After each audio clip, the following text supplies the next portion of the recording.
Hi girls. So we're moving along here with moles, motoring away, and I want to do another question with you to help you with that because a few people have spoken about how they're having a bit of difficulty with the calculations, that some people are finding they're just not getting the right answers and they're not really sure why. I know titrations are an issue. I'll probably tackle that next week, but this week I just wanted to do one other moles question just to wrap it up. So the question we're going to look at here is 2016 question 11A from the higher level paper. And the reason we're looking at this is because it mentions a very important concept, which is to do with a reagent that's in excess.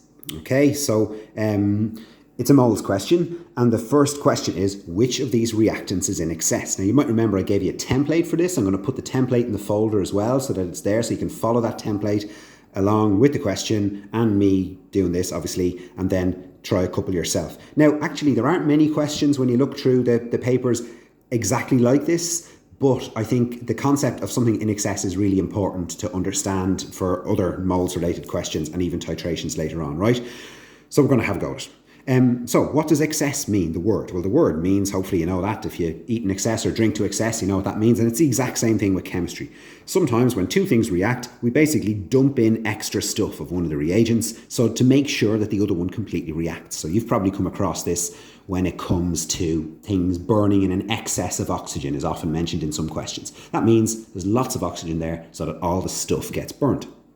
Right, in this case, we're told there are two things reacting, potassium nitrate and sulfur. We're given the masses of both and we're asked which of these two is in excess. So I'm following my template. I'm going to start with step one. And as you can see, what I've done here is I've written out the balanced equation and written down the information underneath each part. So now what I'm going to have to do is convert these masses into moles and work out which is in excess. So to start with that, I'm going to go to my periodic table.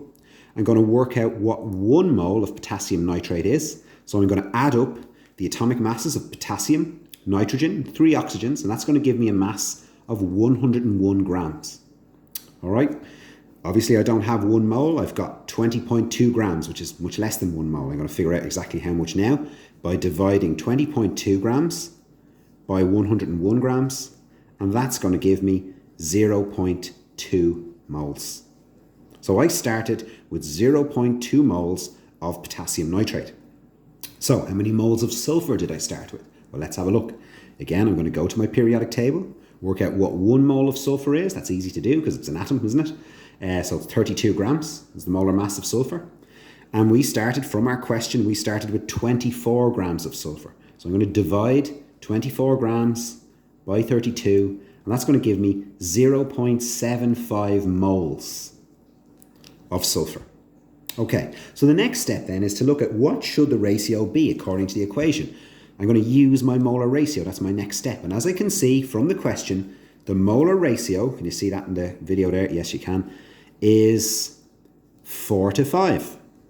So I started with 0.2 moles of potassium nitrate. I just worked that out, didn't I, right there? So how many moles do I need of sulfur for that reaction to happen? If I started with 0.2 moles of potassium nitrate, well then I need to work out how many moles of sulfur do I need for that to happen with this molar ratio of 4:5. So I divide 0.2 by 4, multiply by 5, and I get 0.25 moles of sulfur. That's how many moles of sulfur I need to react with 0.2 moles of potassium nitrate. But obviously, as I've worked out earlier in this question, I started with a lot more than that. I started with 0.75 moles of sulfur. So clearly from this, sulfur is in excess. Okay? But the question asks, what extra mass? It says, what mass of this reactant is unused at the end of the reaction? So I'm going to try and figure that out now. First of all, I have to work out how many moles are left unreacted. So I'm going to take what I used, which is 0.5 moles, and subtract what I needed, which is 0.25 moles. And that's going to give me 0.5 moles of sulfur.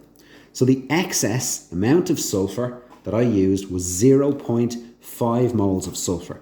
And the next question is then, what mass is that? So I'm going to have to convert that to mass. And again, that's pretty easy to do. All I have to do is go back to my periodic table, work out what 1 mole of sulfur is. We know already that 1 mole of sulfur is 32 grams.